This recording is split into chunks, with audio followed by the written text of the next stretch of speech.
नहीं, ऐसा है कि जो जोगी कांग्रेस है या जनता कांग्रेस जो है, उसमें केवल 4 विधायक निर्वाचित होकर आए हैं।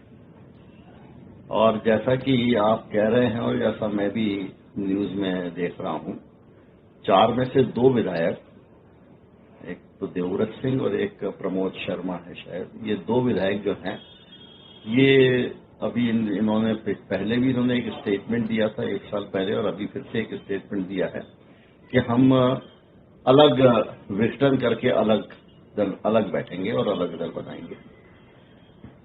तो जहां तक विघटन का सवाल है, विघटन जब तक 2/3 मेंबर्स न हो तब तक किसी दल का विभाजन नहीं हो सकता। और ये तो 50% होंगे क्योंकि 4 ही मेंबर हैं। तो जब तक एक मेंबर और इनके साथ में नहीं मिले तब तक विघटन नहीं हो सकता, तब तक पार्टी में विघटन नहीं माना जा सकता।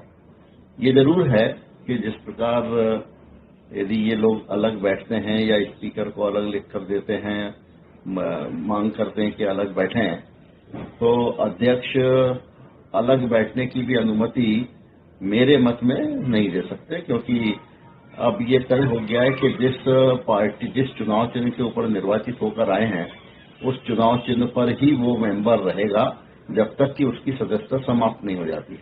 तो ये तो जनता दल के ही माने जाएंगे, जनता कांग्रेस की माने जाएंगे। अलग से इनकी कोई पहचान किसी दूसरे दल में नहीं हो सकती। और यदि ये दल परिवर्तन करते हैं तो अब दल परिवर्तन के आधार पर 2/3 होना जरूरी है, और 2/3 होगा तो ये एंटी डिफेक्शन लॉ इनके ऊपर अट्रैक्ट होगा। लेकिन बस ये है कि एंटी डिफेक्शन लॉ अट्रैक्ट होगा तो अपने आप स्वतः संज्ञान लेके अध्यक्ष इनकी सदस्यता समाप्त नहीं करते, अभी तो किसी न किसी को नियमों में भी है ना, किसी न किसी को एक आवेदन देना होगा इनका कि इन्होंने दल बदल लिया इसलिए इनकी सदस्यता समाप्त की जाए।